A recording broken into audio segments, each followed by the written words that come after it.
Queridos oyentes, buenas noches y bienvenidos al Grano de Mostaza. Muchas gracias por elegirnos para pasar la noche del viernes en Radio María. Hoy es 3 de noviembre de 2017 y estamos encantados de compartir esta hora con todos ustedes. Hemos preparado un programa lleno de contenidos interesantes dentro de la sección Vivir en Familia de Radio María. Si se quedan con nosotros, hablaremos de la virtud de la generosidad, comentaremos los consejos de San Agustín y recibiremos la visita de don Jorge López Teulón. Gracias a Teresa Jiménez pueden seguirnos en nuestras cuentas de Twitter, @elgranomostaza, y nuestras cuentas de Facebook, El Grano Mostaza, o a través del correo electrónico elgranodemostaza@radiomaria.es. Hoy se encarga de la parte técnica Beatriz Hormigos. Damos las gracias a todos los voluntarios de Radio María que hacen posible esta emisión.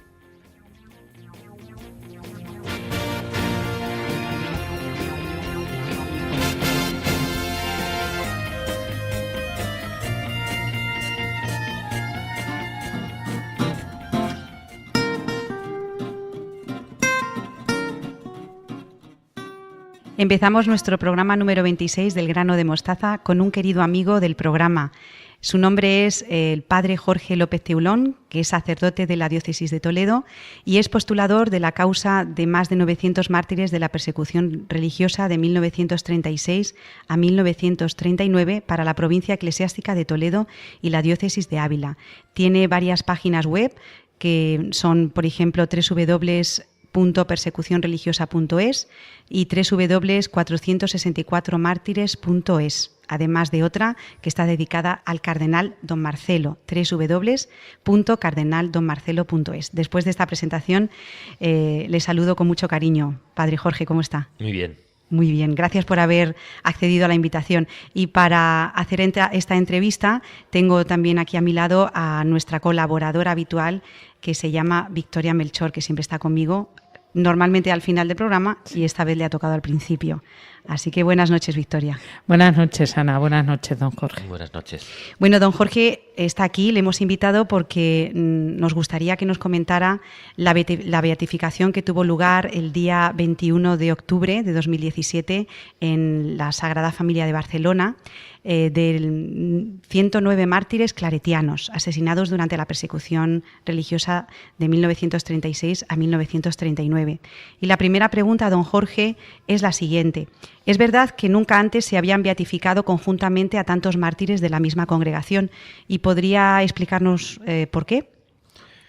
Bueno, cada familia religiosa ha llevado su ritmo. Estamos hablando de procesos que a veces empezaron incluso después de la misma persecución religiosa, a lo mejor en los años 40.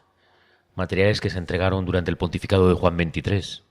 Después hubo un parón, pero que se siguió trabajando en muchas diócesis. Entonces, bueno, no hay un porqué. Cada familia religiosa, como cada diócesis, se fue organizando y es verdad que luego ha habido lo que hemos llamado reagrupamientos para facilitar las beatificaciones. Por ejemplo, en este grupo casi todos eran catalanes, a excepción de 4 que eran de Castrurdiales de Santander, de 4 que eran de Valencia y de 3 que eran de Castrurdiales de Santander, ¿no? Entonces, como eran todos claretianos, pues se facilita. También pasó en otra beatificación en Santander y ahí había mucha distancia geográfica, por ejemplo. Era un grupo de monjes de Santander y fueron 2 religiosas de Fonsalutis de Valencia, pero como todos eran cistercienses también se aunó, ¿no? O sea que hoy, sobre todo a la hora de la celebración, se buscan también estas razones pastorales. Por ejemplo, ahí se juntaron monjes y monjas del Cister de toda España y era más fácil en una sola celebración, ¿no? Que luego tener o solo hacer una para 2 nada más, ¿no? Entonces suele ser más una cuestión práctica. Lo más reseñable es eso, que es la primera vez de un grupo tan numeroso de la misma familia religiosa. Había habido una muy grande de religiosos en el año 92, 70 hermanos de San Juan de Dios y los de Barbastro, que eran más de 50, pero ahora eran todos de la misma 109. Y luego también que los claretianos fue la congregación que más personas entregó a la causa de la persecución religiosa, 281. También llama la atención que de casi 80 no se pueden hacer procesos por no haber pruebas documentales ni testificales, con lo cual ellos ya han terminado con su grupo. Llama la atención, por ejemplo, que en cambio los hermanos de San Juan de Dios son 95 mártires en toda España y los 95 ya están beatificados. O sea que por eso cada familia religiosa lleva su ritmo y no hay una cuestión técnica, sino más práctica. ¿Y cómo vivió usted la beatificación en la Sagrada Familia de Barcelona? Según las noticias, acudieron más de 3.000 personas. De ellas, 1.000 eran familiares directos de los mártires claretianos, unos 30 obispos y más de 300 sacerdotes. ¿Cómo lo vivió usted, don Jorge? Pues muy alto, porque estaba retransmitiendo los comentarios para Radio María precisamente y estábamos en el coro alto de la Sagrada Familia, que es espectacular. Hay un coro intermedio en donde estaba la prensa, pero nosotros al estar hablando, al estar haciendo los comentarios, pues nos pidieron que estuviéramos en la parte de arriba y desde arriba es una vista privilegiada. Estuvimos el día anterior colocando los aparatos y como era atardecer, pues todas las vidrieras del atardecer, que son de colores rojos, naranjas, pues entra la luz de una forma espectacular. Luego por la mañana, como era a las 10 de la mañana, en el otro lado son azules y verdes y entra la luz de otra manera. Es un sitio muy privilegiado, ¿no? O sea que lo primero eso, por lo que supone la gran obra de Gaudí, ¿no? De la Sagrada Familia, que además yo que viví allí hasta los 16 años, pues hemos ido viendo cómo ha ido avanzando las obras, ¿no? Gracias al turismo y a todos los donativos que se han dado del mundo entero, se pudo concluir que, pues eso, de niños no pensábamos que íbamos a ver la consagración que tuvo lugar en el año 2010, ¿no? O sea, primero por el sitio, que es espectacular.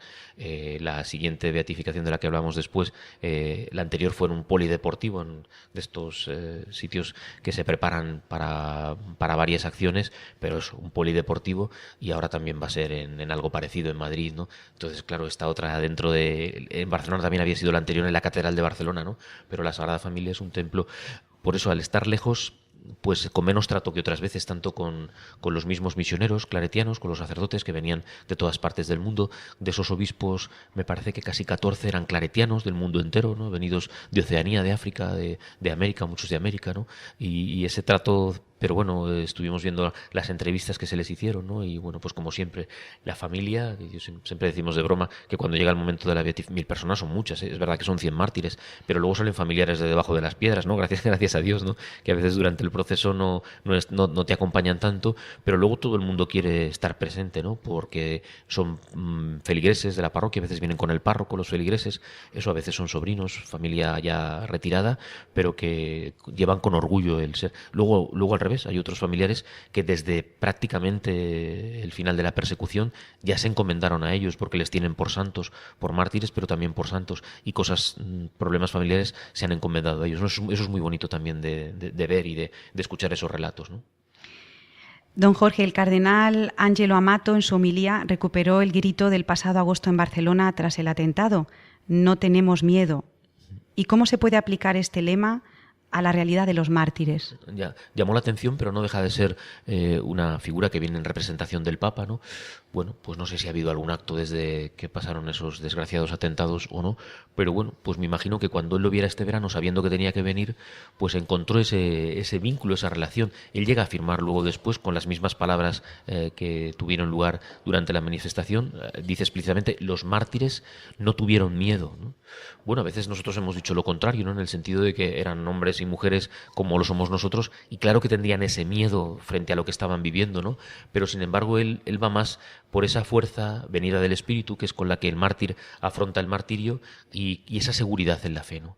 Otra vez nos enfrentamos de los 109 a un grupo muy numeroso de jóvenes. En el año 1992, cuando beatifican a los mártires de Barbastro, el Papa Juan Pablo II utiliza la expresión de seminario mártir. En el seminario pues también gente joven, ¿no? Pero aquí es más, ¿no? Porque se habla de, por eso que decíamos que es la congregación con más mártires, se habla de congregación mártir, ¿no? Pero aquí hablamos de estudiantes muchas veces, de jóvenes, de chavales de 18, 20, 25, y luego los superiores y los formadores, ¿no? Que estaban al frente de cada casa, ¿no? Pero es un grupo muy numeroso de jóvenes, ¿no? Claro que tendrían miedo, ese miedo a no saber cómo sería el último momento, ¿no? Hay incluso un relato desgarrador de uno de ellos, cómo le van echando de las casas, ¿no? Y siente el dolor de sentirse rechazado. Claro, la gente tenía mucho miedo, se sabía que si cogían en casa de familiares o de familias cercanas a los frailes, los cogían en las casas, a veces se llevaban a los hombres de las casas o incluso a chavales para también matarles, ¿no? Con lo cual es normal ese otro miedo, ¿no? Por tenerles, ¿no? Pero él siente ese dolor y incluso ese doble perdón. Perdono a la gente que no me ha acogido en sus casas y de los que me he sentido rechazado, y perdono a los que me van a matar, ¿no? O sea que ese ese miedo es al que se refiere el cardenal, ¿no? Ante la amenaza del terrorismo islámico que busca acabar también con la religión y con las vidas humanas, ¿no? Bueno, pues no sabemos si eran todos católicos, por ejemplo, los que murieron en las Ramblas, ¿no? Pero se hace ese paralelismo, ¿no? De no tener miedo frente al odio, ¿no? Utiliza una frase del cardenal Amato, es genial en sus predicaciones, y utiliza una expresión que la venganza del cristiano es el perdón, ¿no? Es como muy contradictorio, ¿no? Pero es así, ¿no? El perdonar, ¿no? Y solo se perdona cuando no se tiene este otro miedo, cuando uno está lleno de Cristo y puede perdonar a los que están a punto de matarte. Es característico de todos estos mártires que tenían una clara vocación misionera, don Jorge. ¿Usted cree que ayuda este carisma para estar preparados para la entrega total? Está claro que a ellos les ayudó. Se lo digo más bien para nosotros, para los que estamos aquí, también para las familias que nos escuchan. Bueno, hace semanas fue el Domum y el lema que se utilizaba este año era sé valiente, ¿no? Y lo hemos comentado varias veces. Se ofrecía ese ejemplo de unos padres ya mayores que adoptan a un niño de color y que tienen a su vez el protagonista pues es sacerdote y es hermano del padre que adopta, ¿no? Entonces esa vinculación a la valentía en todo, ¿no? Se predica el evangelio de muchas maneras, también a través de la adopción, por ejemplo, ¿no? Eso es una cosa también curiosa, ¿no? Y luego del claro testimonio, el mismo hermano del adoptado, pues le dice a su tío, mis padres dicen que tú eres muy valiente porque has llevado medicinas a una población, has salvado a gente, ¿no? O sea que todo ese mundo de valentía. Está claro que estos misioneros, además se llaman así, los misioneros, el nombre antiguo era misioneros cordimarianos, del corazón inmaculado de María, ¿no? Ahora normalmente hablamos de claretianos, ¿no? Pero el mismo superior general, que ahora es hindú, pues él hablaba de ese carisma que tenían muchos de ellos esperando ir a las misiones. Se sabía de algunos que ya tenían la documentación preparada para ir a China, o sea que efectivamente son misioneros que iban por todas partes, ¿no? Por todas partes. San Antonio María Claret empieza predicando en Cataluña, ¿no? O sea que las primeras misiones eran como muy locales, luego el ir a las Canarias y ser arzobispo de Cuba, pero luego los misioneros claretianos ya estaban, cuando estalla la guerra, ya estaban por muchos lugares del mundo como misioneros, ¿no? Y ese carisma del envío, pues va todo unido, ¿no? La entrega, cuando uno ya se ha ido de su casa, recuerdo otro de los mártires, con 11 años se va de su casa y luego enferma de tuberculosis, le matan, le sacan del hospital para matarle, pero podía haber muerto de tuberculosis, ¿no? Pero cuando un niño que parece que con 11 años, pero 11, 12, 15, 17, 20, cuando uno ya ha hecho donación de su vida para irse de casa y dejar a su propia familia para seguir a Jesucristo, todo lo demás viene seguido. Es verdad que no esperamos, y menos hoy en día, por ejemplo, la muerte martirial, ¿no? Pero sí que hay esa otra entrega de la muerte a las cosas de cada día para ser de Cristo y para predicar el Evangelio. Y eso no solo los sacerdotes, sino todo bautizado.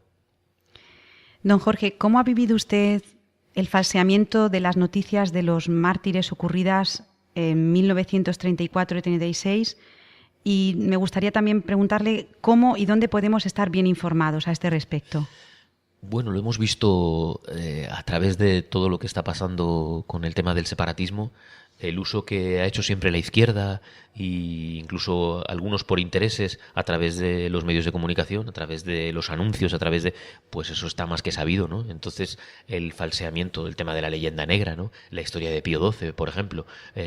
Todavía salía una abuelita que la han condenado, no sé si con casi 90 años, porque habla en contra de que no existió el tema del Holocausto, ¿no? Dice, hasta estas alturas, con películas, con fotografías, con todo más que sabido, ¿no? El empecinamiento de muchos y por querer seguir mostrando falsedades, pues con eso tenemos que contar, ¿no? O sea que de lo que se trata es de contrainformar, ¿no? Igual que vino la contrarreforma para ir contra Lutero y dejar las cosas claras, pues lo que hay que hacer es informarse bien y efectivamente, pues además hoy en día, gracias a Internet y bueno, pues ya no solo las páginas donde yo trabajo, en Religión en Libertad o en otros sitios en donde se puede buscar por servidores, hay que poner la palabra católica siempre para no ir a otros lugares y hoy pues gratuitamente te puedes informar sabiendo a dónde vas, claro, pero igual con libros, ¿no? Los libros que se publican en el primer momento están ya todos descatalogados, los encuentras en librerías de viejo, pero Ahora hay montones de familias religiosas y de diócesis que han ido volviendo a publicar con un lenguaje además moderno pues todas estas historias, ¿no? O sea que, como siempre, lo que hace falta es cultura y formación para que no se vuelvan a repetir las mismas cosas. Es que lees cosas que pasaron cuando en el año 34, el 6 de octubre de 1934, Companys declara el Estat català, el Estado catalán, ¿no? O sea que lo que ya está pasando ya pasó, y lees todos los hechos de alrededor, que ese día matan a un sacerdote, que tiene que ver, ¿no? Y ese día matan a un sacerdote y los Mossos de Escuadra tardan 5 días en presentarse en el pueblo, en la revuelta que se ocasiona, al sacerdote le arrastran. Bueno, pues ahora resulta que en ese pueblo que se llama Navàs, en el Llobregat, cerca de Barcelona, sigue existiendo la calle dedicada al sacerdote asesinado, y el alcalde es de la CUP, es de los independentistas, ¿no? O sea que, bueno, pues hay que saber y hay que leer para ver cómo se repiten las cosas y para que no se repitan, claro.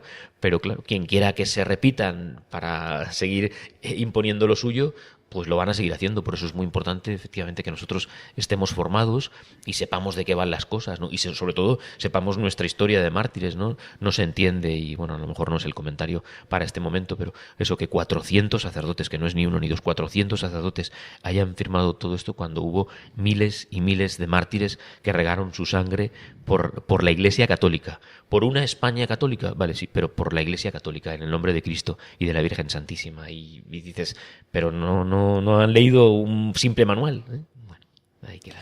Yo siempre he dicho que cuando nosotros estudiamos el EGB, en nuestros libros no había una sola referencia al tema de los mártires. Ahora, en cambio, este escritor, que siempre está con polémica, que ha escrito una historia de la Guerra Civil, pues ya nadie duda en recoger por lo menos los 7.000 mártires, Arturo Pérez Reverte.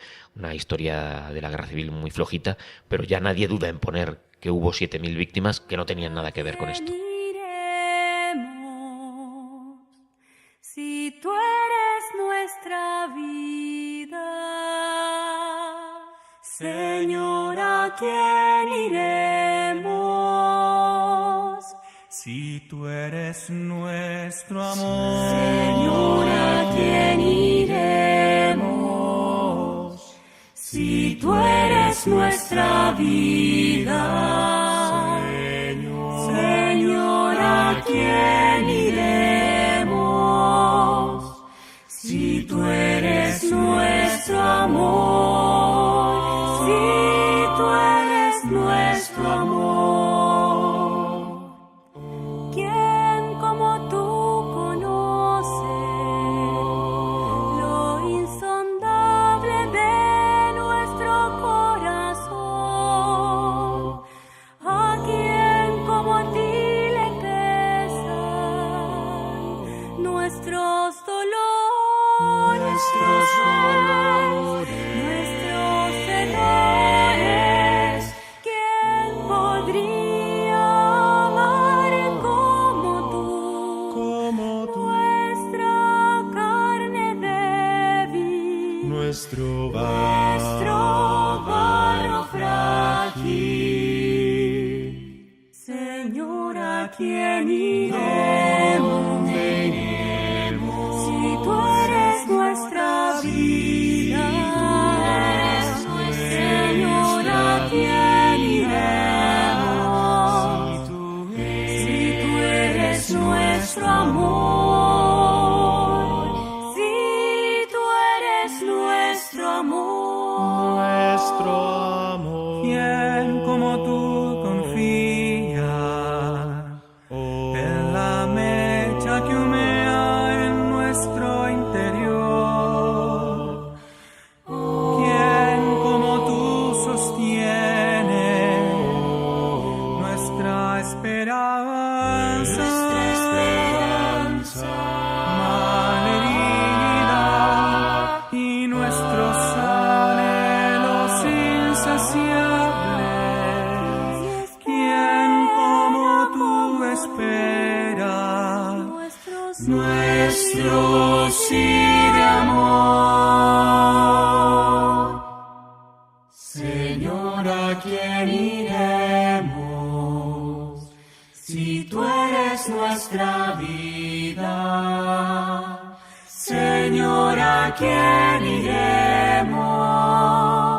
Si tú eres nuestro amor, si tú eres nuestro amor. Continuamos en Radio María en el programa El grano de mostaza con don Jorge López Ceulón en una entrevista que nos ha regalado para hablar sobre los mártires. Y doy la palabra a Victoria Melchor, que le va a hacer unas preguntas. A pesar de toda esta desinformación o mala información que comentaba usted antes, y un poco recogiendo las palabras del cardenal Amato, que la venganza de los católicos es el perdón, la Iglesia sigue beatificando a los mártires. También es una forma de reconocer ese martirio que tuvieron con estas beatificaciones, y el próximo 11 de noviembre el cardenal Amato volverá a beatificar a 60 víctimas de la persecución religiosa en España que pertenece a la familia vicenciana. ¿Podría explicarnos, don Jorge, un poco las características, a lo mejor distintas? Antes hablábamos de una congregación, ahora es la familia vicenciana. ¿En qué se distinguen estos mártires? Bueno, lo primero eso, que cuando es elegido el Papa Francisco, ya pasa con Benedicto XVI. Se van a acabar las causas de los mártires y ya no se va a beatificar a nadie más. Y Juan Pablo II beatifica a más de 400, Benedicto XVI beatifica casi a 500 y el Papa Francisco lleva ya casi 1000, ya unos 900. En total son ya 1875 mártires de la persecución religiosa y pueden quedar unos 2000 más o menos, ¿no? Ya hemos hablado otras veces que, por ejemplo, de la Revolución Francesa, que también hay muchísimos miles de mártires, solo hay 400 beatificados, solo tienen un santo nada más, nosotros tenemos 11, ¿no? O sea que hablamos un poco con este lenguaje humano, se ha hecho muy bien el trabajo y la Iglesia tiene empeño en no retirar estos testimonios, todo lo contrario. Y bueno, pues ya se ha hecho un poco costumbre que en estas fechas, octubre, noviembre, pues se celebre estas beatificaciones con el ritmo que lleva la congregación, ¿no? Durante el año se van aprobando causas, más o menos estas dos iban juntas, la de claretianos iba por su cuenta y esta de 60 también iban por su cuenta, se reagrupan antes, cuando ya terminan las últimas fases en las diócesis y antes de enviarse a Roma, pero en principio pues esto es así. La Iglesia siempre va a mostrar el rostro de la santidad.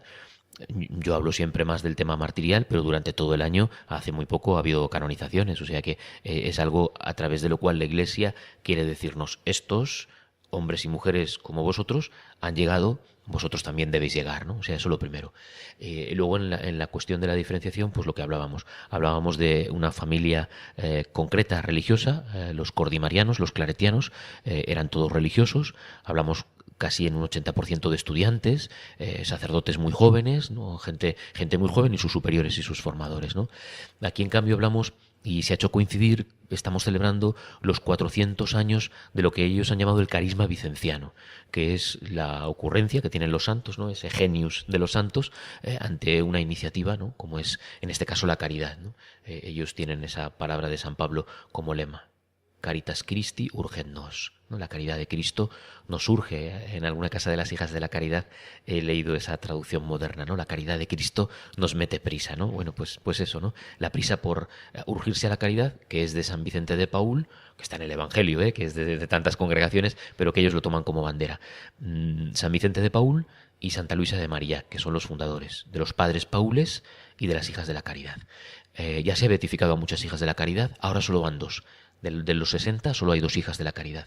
El resto se divide entre sacerdotes paules y luego hay algún hermano coadjutor y entre seglares. Y de entre los seglares, pues también, bueno, hay gente mayor, ya con 60 años y ya en una edad más, pero también jóvenes que pertenecen al apostolado, ahora se llama Juventudes Marianas Vicencianas, entonces se les llamaba congregantes marianos también, de la Medalla Milagrosa, ¿no? Entonces, bueno, pues este es el testimonio, eso se ha hecho siempre, ¿no? Se ha hecho coincidir muchas veces porque el Papa iba tal, eso no es ni que se adelante el proceso, pero a lo mejor sí que se adelantaba, se cogía de la fila la causa, ¿no? y se adelantaba porque el Papa iba a ir a tal nación y se podía aprovechar como momento pastoral una beatificación, una canonización. Pues aquí igual, con este motivo de los 400 años, llega ahora esta beatificación que tendrá lugar, Dios mediante, el próximo día 11 de noviembre, de estos 60 mártires que se llaman así, vicencianos, ¿eh? Pues eso, 2 religiosas, sacerdotes y seglares, son todo varones, menos estas 2 hijas de la caridad. Sí, dentro de los seglares hay varios padres de familia y ya lo hemos comentado otras veces cuando usted ha venido a este programa, que parece que el martirio solamente es cosa de los sacerdotes, de los religiosos, de las religiosas. Sin embargo, también vemos que hay laicos y hay padres de familia que podían pensar: mis hijos se van a quedar huérfanos, mi mujer se va a quedar viuda. ¿Cómo pueden ser hoy en día los padres de familia heroicos y mártires? ¿Y por qué esos padres murieron por la fe? Volvemos a lo que comentábamos. Lo primero, por la información. Nosotros insistimos mucho, no hablamos de memoria histórica. Nosotros hablamos de memoria litúrgica. Celebramos las fiestas de los mártires, sobre todo cuando la Iglesia ya ha declarado su beatificación o su canonización. Y entonces, junto a esa memoria litúrgica, a esa celebración, a ese encomendarnos, ¿no? Muchas veces parece que, eso lo decimos mucho, ¿no? Llega la beatificación y ya se acabó, hasta la siguiente, y nos olvidamos de esos testigos y de encomendarnos a ellos. Están en el cielo, y por lo tanto nos encomendamos a ellos a través de la oración, para que sean testigos, porque son testigos de la fe, para que nos sirvan como modelos, y eso, pues la falta de información, volvemos a lo de antes, quería decir, pues se suple conociendo sus vidas. O sea que lo primero, pues a través de la lectura de las actas martiriales. Que haya seglares, ha habido siempre seglares en todas las persecuciones, ¿no? Padres de familia, catequistas, en las persecuciones de Corea, de Vietnam. El grupo de los mártires de Uganda es del año 1970, cuando Pablo VI va a Kenia. Son todos jóvenes, que una historia tan desagradable, tan del momento, y que ya se daba entonces. El rey Mulumba quiere abusar, porque es homosexual, de esos jóvenes que se acaban de bautizar y por todo medio reniegan de esas prácticas, y por lo tanto no reniegan de la fe y mueren todos, ¿no? Y es un grupo todo de seglares, de chavales jóvenes, africanos, seglares, ¿no? O sea que eso ha existido siempre, ¿no? Y por eso es bueno conocerlos, porque, como dices, de lo que se trata es de sentirnos alentados, ¿no? Igual que a nosotros, pues el saber, ahora hemos estado aquí en Toledo contando en la hoja que tenemos en el Padre Nuestro, el martirio de los sacerdotes de Quintanar de la Orden. 2 de los sacerdotes son asesinados en la parroquia, en la misma parroquia de Cárcel, donde se está celebrando hoy la Eucaristía. Los 2 coadjutores derramaron su sangre en el mismo templo parroquial. Eso es una cosa sobrecogedora, ¿no? Para nosotros, que estás allí preparando la Eucaristía, que te recoges para rezar antes de la celebración, que celebras la Eucaristía, ¿no? O sea que para los obispos, los obispos que hay también mártires, ¿no? Y para los seglares igual. Es verdad que el testimonio es siempre el mismo, ¿no? El ser fieles, el permanecer hasta el final, el perdonar, nos vale igual, ¿no? Pero es verdad que cuando oyes en Valencia, que hay muchos seglares beatificados, ¿no? El trabajador de una fábrica, una mujer que era costurera, que trabajaba en su casa de costurera, una anciana que es asesinada con sus 4 hijas, en este caso religiosas, ¿no? Pero el testimonio de una mujer mayor que podía, pues va con sus hijas al martirio, ¿no? O sea que, y aquí pues igual, pues padres de familia, lo que dices, pues ¿cómo iban a querer quedarse sin sus hijos, ¿no? Ese, vuelvo a repetir al principio, ese no tener miedo, ¿cómo no iban a tener miedo y a pensar en qué situación de desvalimiento se quedaba la esposa, se quedaban los hijos? Pues esa valentía, ¿no? Porque, como siempre, la lectura que hacemos es muy breve. Nosotros en Talavera tenemos un sacerdote que tiene 104 años, ¿no? No es tan breve, ya es muy largo, ¿no? Pero que son 104 años con la eternidad, ¿no? Entonces siempre es esa medida corta, ¿no? Está el caso famoso, ya por hablar de un beato, de Francisco Castelló y Aleu, que se despide de su novia y le dice incluso: búscate otro hombre que te haga feliz, con el que te puedas casar y hacer un matrimonio. Eso no le debió hacer ninguna gracia a la novia, ¿no? Pero con ese deseo, pues, de recuperar las cosas ordinarias de la vida. Pero yo me voy al cielo y en el cielo te esperaré, ¿no? Pues así se despiden muchos de estos mártires seglares, ¿no? Sabiendo cómo dejaban a sus familias, ¿no? Pero, claro, es el ditiramo de siempre. ¿Me echo para atrás? ¿O no reniego de la fe? ¿O sí? O primero mi vida, o incluso esos subterfugios que serían entendibles, ¿no? De salvar la vida para ocuparse de la familia. Pero aquí hablamos, pues, de estos valientes que dieron un paso adelante cuando se les pidió su vida y no renegaron de la fe, ¿no? Cuenta la hija de la Caridad, por eso, porque digo, ahora hay muchas maneras de enterarse. Ahora se han hecho, ellos han tenido, no me voy a acordar de memoria, pero todavía se puede consultar y se quedará ahí en la red. Los claretianos era www.109 9... cmf.org de María Hijos en latín.org, ¿no? O sea, y ahora igual los paules han hecho un vídeo muy cortito de 7, 8, 9 minutos, pues cuando cuentan cómo ya sabiendo que les van a matar, porque a veces les metían cruces en la boca había tormentos, pero no, ellos se meten la medalla ya cuando les van a fusilar para irse con una medalla que claro, a la que estás consagrada por medio de la Virgen, la consagración, pero ese objeto que es la medalla bendecida y que te recuerda esa afiliación a la congregación mariana, y metérsela en la boca para esa protección de la Virgen. Bueno, pues eso solo se puede hacer por gracia y por la fuerza de Cristo, ¿no? Porque si no, todos seríamos cobardes. Aunque el mártir no tiene miedo, todos seríamos cobardes, humanamente hablando.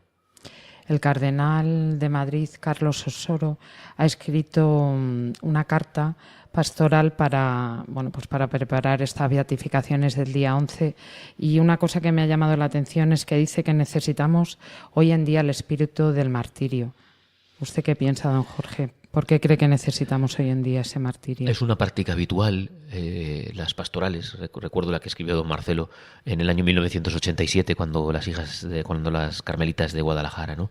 Después, por ejemplo, en las misas de Acción de Gracias. También fue muy valiente el cardenal Omeya, pues diciendo que había que apartarse de todos los temas políticos y sociales y dedicarnos al Evangelio, que es a lo que nos tenemos que dedicar, ¿no? Entonces, esa teología del martirio, recuerdo que Encarnación González, cuando estaba en la Conferencia Episcopal Española, decía, ojalá no hubiera mártires, ¿no? Y suena un poco así, ¿no? Como si tiene que haber mártires, está en el Evangelio. Esa teología del martirio actual es que sigue estando presente en la teología del martirio, cuando Cristo nos dice que cuando seamos fieles, que ese es el problema, o sea, a partir de que eres fiel es cuando vienen los problemas, cuando predicas el Evangelio, cuando eres fiel a la moral, cuando sigues las directrices de la Iglesia, y entonces dice, seréis llevados a los tribunales, no os preocupéis, el Espíritu Santo hablará por vosotros, pero esa persecución existe siempre. En realidad es al revés, malo cuando no existe. Porque muchas veces es que hay momentos de paz, que también los ha habido en la historia de la Iglesia, o que nos estamos haciendo un poco a lo del mundo, y eso no puede ser, ¿no? Con lo cual tenemos que ser mártires precisamente ya no solo por el follón social que hay, ¿no? Sino por defender la verdad. O sea, tenemos que unirnos a Cristo, al Evangelio y a la Iglesia, para no acobardarnos, para no tener miedo, ¿no? Para poder decir, nosotros no tenemos... Y muchas veces, pues en los trabajos, en la universidad, en clase, pues a veces pues callas tu discurso porque estás oyendo el contrario, ¿no? Y dices, ¿yo cómo voy a decir? Pues eso también viene en el Antiguo Testamento, cuando Isaías dice, ¿pero cómo voy a ir yo a hablar si no sé ni hablar? Pues Dios pone las palabras. Y a veces uno se asombra cuando en este tipo de círculos, claro, yo que estoy en un colegio más que católico, son 50 monjas, 900 niñas, todas, todo el mundo practica, todo el mundo intenta ser bueno, ¿no? Pero en ambientes incómodos, cuando a veces alguien te dice, pues he dicho esto y qué bien me he sentido por defender la fe, ¿no? Y a veces pues ya a uno se le señala a eso se refiere el cardenal Osoro, a ese martirio también tenemos, porque el otro a lo mejor no va a venir, casi seguro que no va a venir, ¿no? El que nos maten, el que vengan a sacarnos de casa y nos maten por ser sacerdotes, aquí ahora en este momento yo no creo que vaya a pasar, ¿no? Pero el otro sí, el otro martirio del ridículo, de que nos avergüencen, de que nosotros echemos un pie para atrás, a eso se refiere el cardenal Osoro, y a eso, como decimos siempre, si en persecución, si ante un pelotón de fusilamiento, si arrancándoles la vida los mártires fueron valientes, nosotros tenemos dificultades en la vida y en la sociedad, pero si ellos fueron valientes hasta dar la vida, ¿cómo no vamos a poder serlo nosotros? Lamentablemente, don Jorge, se nos ha acabado el tiempo. Cuánto nos gusta que venga a vernos a Radio María, y yo creo que también la radio nos da esa oportunidad de ser mártires, de ser mensajeros, ¿no? Con nuestra humilde voz y nuestro humilde mensaje, pero gracias a sacerdotes como usted, pues yo creo que esta voz llega a muchísima gente. Le doy muchas gracias a don Jorge López Teulón, sacerdote de la Diócesis de Toledo y postulador y gran trabajador de la causa de más de 900 mártires de la persecución religiosa del 36 al 39. Muchas gracias, don Jorge, como siempre. Muchas gracias a vosotros. Esta es su casa. Gracias. Adiós, adiós. Adiós.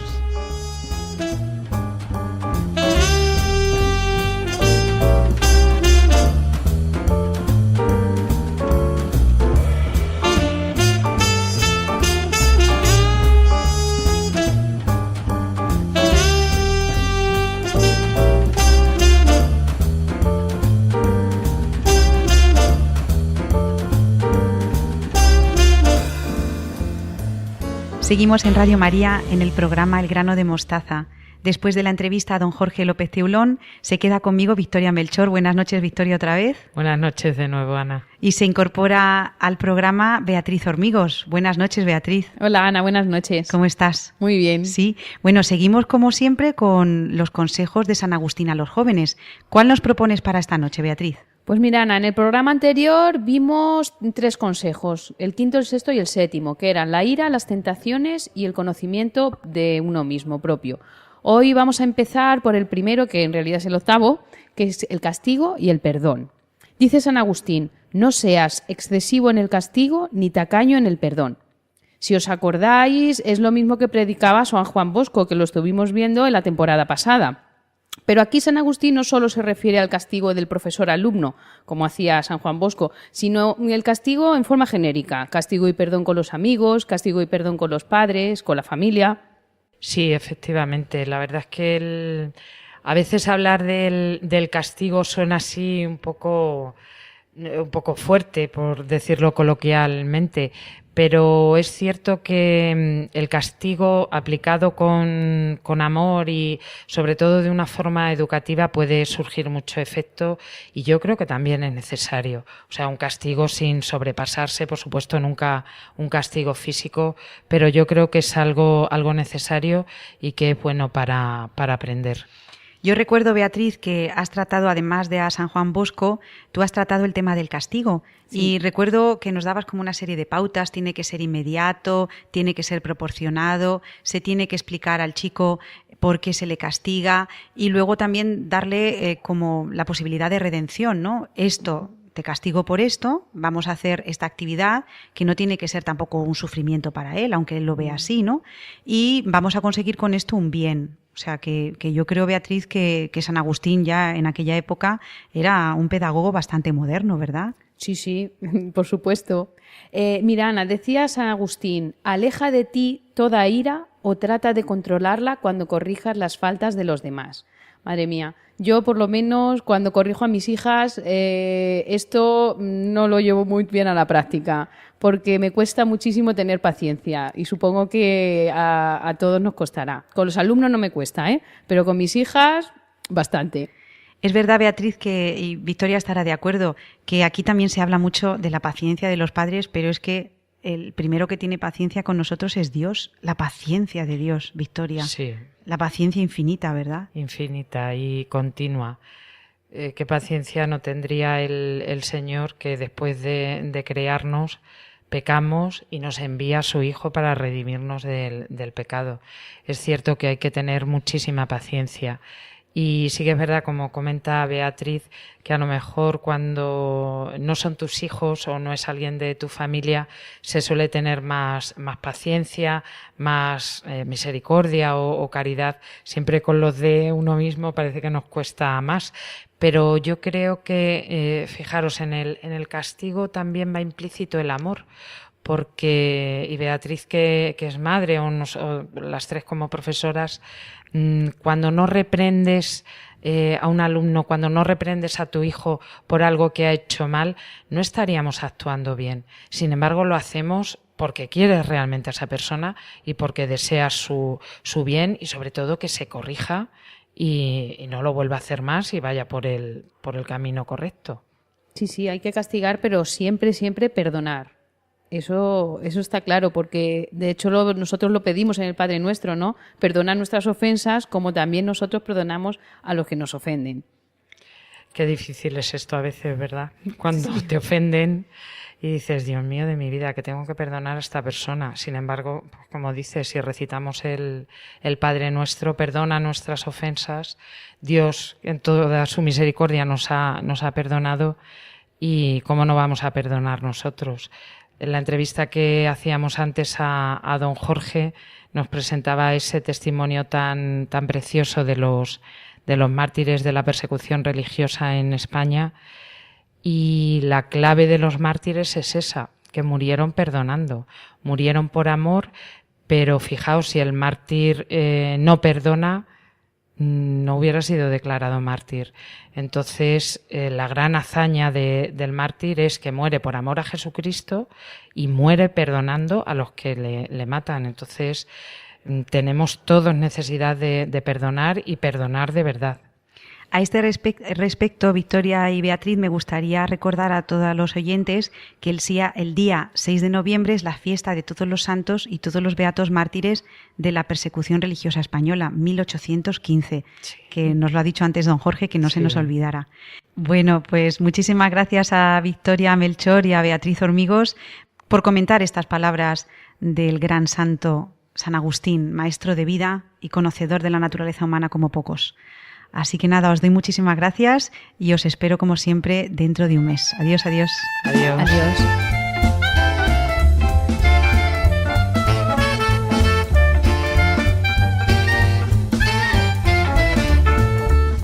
Saludo a mi colaborador Estanislao Martín. Buenas noches, Estanislao. ¿Cómo estás esta noche de viernes? Estupendamente, Ana. Buenas noches a ti y a todos los oyentes.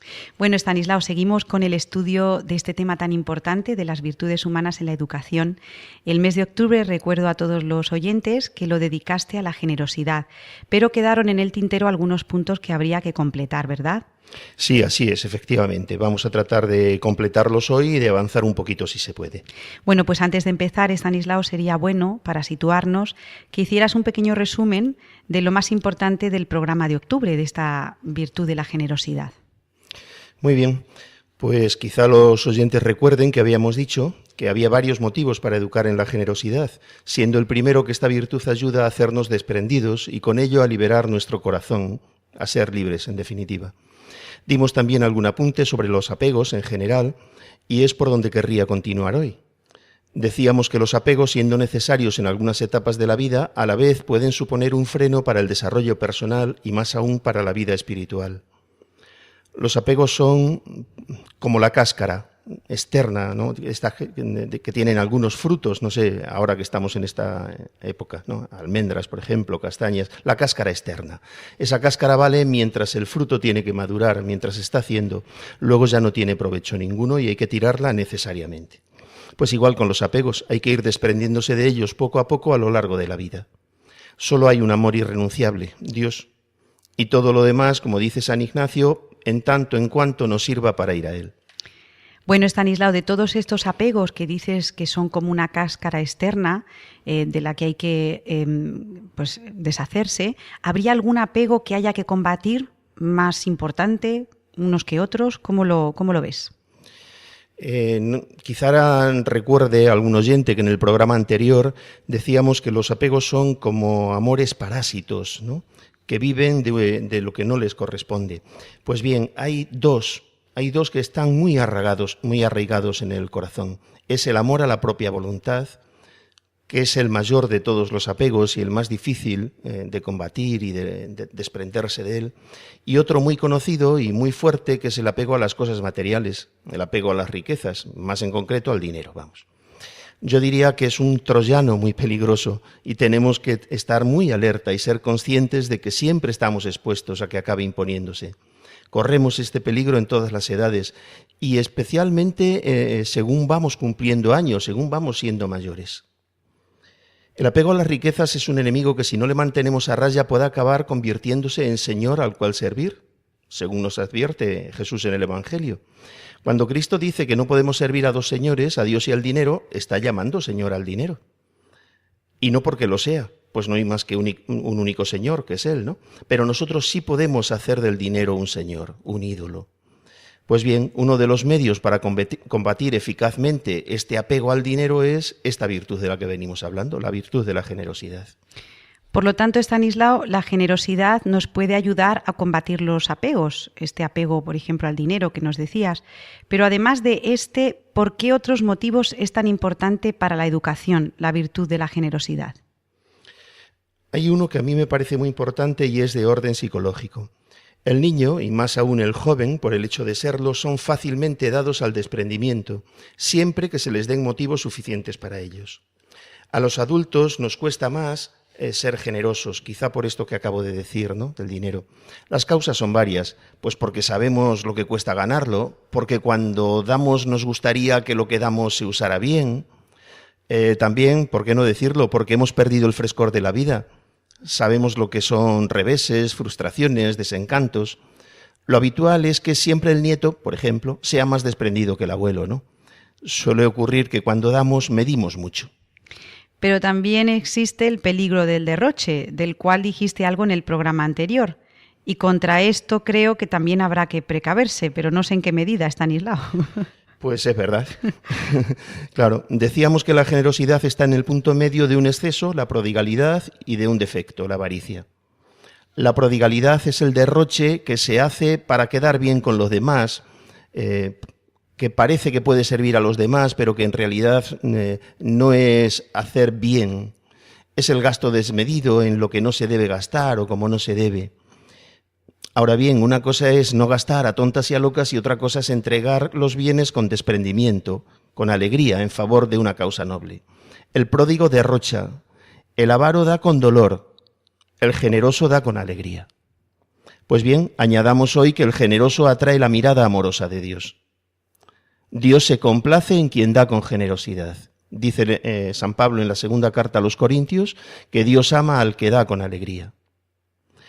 Esto hay que aprovecharlo. Esta facilidad del niño para el desprendimiento hay que aprovecharla para poder educar bien en la generosidad, cuyo fin último, como todas las virtudes, es el amor. Educar para el amor y educar en el amor. Y hay que dejarle que dé, por ejemplo, de sus ahorros o de su tiempo cuando su corazón se lo pida para una obra buena. A veces somos los adultos los que frenamos la generosidad del niño. Habrá que ver, porque siempre hemos de poner mesura, pero cuando entra en juego el amor, la mesura más estorba que ayuda. Por eso yo, como principio educativo, diría que dejemos a los niños ser generosos, más aún que los estimulemos sin miedo. Bueno, yo voy a jugar un poco a los que le preguntaban a Jesús en el Evangelio, Estanislao, que le decían, pero ¿cuántas veces hay que perdonar? Bueno, pues yo te pregunto, ¿cuánto hay que dar? ¿Hasta dónde hay que dar? Hay esa pregunta, a ver si te pillo. Pues voy a tratar de escaparme echando mano de la palabra de Dios, que me parece que es el mejor recurso, la mejor fuente que tenemos, ¿no? O la vida de los santos. La palabra de Dios dice, también en la segunda carta a los Corintios, que hemos citado hace un momento, mirad, el que siembra tacañamente, tacañamente cosechará. El que siembra abundantemente, abundantemente cosechará. Preguntabas, ¿cuánto hay que dar? Dice San Pablo, cada uno dé como le dicte su corazón, no a disgusto ni a la fuerza, pues Dios ama al que da con alegría. Cada uno tenemos una circunstancia, cada uno tenemos unas posibilidades, cada uno tenemos unas obligaciones. Entonces, ¿cuánto hay que dar? Pues el corazón es quien nos lo tiene que decir, pero eso sí, con alegría, ¿no? Y Dios, sigue diciendo San Pablo, tiene poder para colmaros de toda clase de dones, de modo que teniendo lo suficiente siempre y en todo, os sobre para toda clase de obras buenas. Esta, la primera fuente, ¿no?, de la palabra de Dios, me ha parecido que ahí había una buena cita. En cuanto a los santos, pues Santa Teresa de Calcuta es maestra en esto, ¿no? Ella dice, tiene una de esas frases famosas y que se han repetido mucho, ¿no?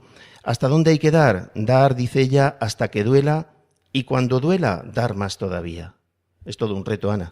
Pues totalmente, y en la sociedad en la que vivimos más aún.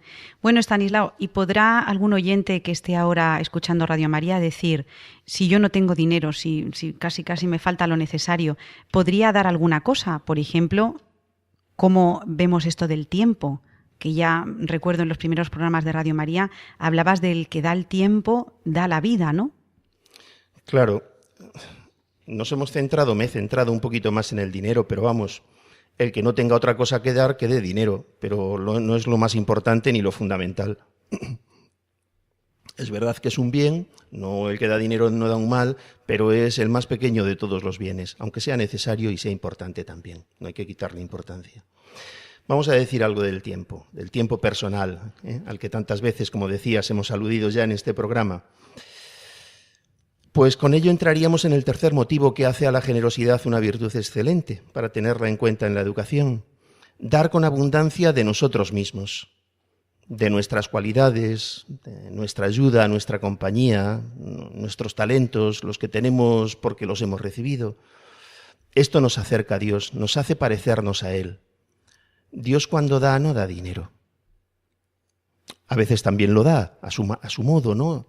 Por mediaciones, a través de unos y otros, pero no es lo que más le gusta dar. A Dios lo que más le gusta regalar son personas. Entonces a los padres les regala hijos, a los hijos les regala padres, a los amigos amigos, a los esposos esposas, a un novio una novia, etcétera, ¿no? Y bien, pues de ese orden son los tipos de regalos que hace el Señor. Y es que no es que sea generoso, sino que es la generosidad y la fuente de toda generosidad, lo cual en Él pues no es sino un aspecto de su infinita bondad. Dios es infinitamente bueno, tanto que cuando da el Espíritu lo da sin medida. Así lo dice San Juan, Dios no da el Espíritu con medida. Y cuando da cosas lo hace también con una superabundancia sin límites. Así nos lo manda a nosotros y así lo tiene prometido. Dad y se os dará. Os verterán, dice, una medida generosa, colmada, remecida, rebosante. Pues yo creo que desde Radio María deberíamos pedir todos, nosotros y los oyentes, este cambio de corazón, que el Señor nos haga ver a los demás con sus ojos, ¿verdad? Que sepamos apreciar estas cosas que son invisibles a los ojos y que, bueno, seamos generosos en el tiempo y en el dinero, porque también con el dinero se hacen cosas necesarias. Bueno, si algún oyente tiene algo que comentarnos sobre esto que nos dice Estanislao, pues tenemos una dirección de mail que es elgranodemostaza@radiomaria.es y en esta dirección estaremos encantados de pues recibir todos los mensajes, todos los comentarios que quieran hacernos a nuestro programa El Grano de Mostaza. Hasta luego, Estanislao, adiós. Gracias, Ana, adiós. Adiós, adiós.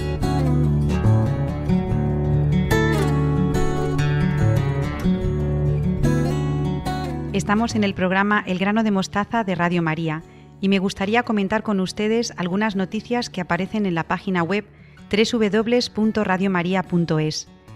El jueves 9 de noviembre se celebra a la patrona de Madrid, la Virgen de la Almudena, y por ello el miércoles día 8 se celebrará en la Catedral de Madrid la tradicional vigilia de oración con jóvenes presidida por el arzobispo Monseñor Carlos Osoro. Será a las 8:30 y podrán seguirla a través de Radio María. En Radio María siempre es tiempo de volver, y Dios tiene un camino para cada uno. Esto es lo que Radio María proclama y quiere proclamar aún más alto y más claro. Durante este curso queremos animar a los desanimados, a los desesperados, a los que se alejaron de Dios y se sienten perdidos y sin salvación, a los que empiezan a creer y no conocen el camino de vuelta a casa. Si estás en este grupo, no temas. Antes de que te alejaras, ya Dios te estaba esperando. Pueden consultar los podcasts de Radio María para aquellas personas que quieran participar en esta campaña Vuelve a casa de la mano de María. Y en esta sección también me gustaría saludar a nuestro oyente Ramón María Fermín, que nos ha escrito a la dirección de correo elgranodemostaza@radiomaria.es. Muchas gracias, Ramón, por escucharnos. Terminamos ya nuestro programa número 26 del Grano de Mostaza. Hoy es día viernes 3 de noviembre de 2017.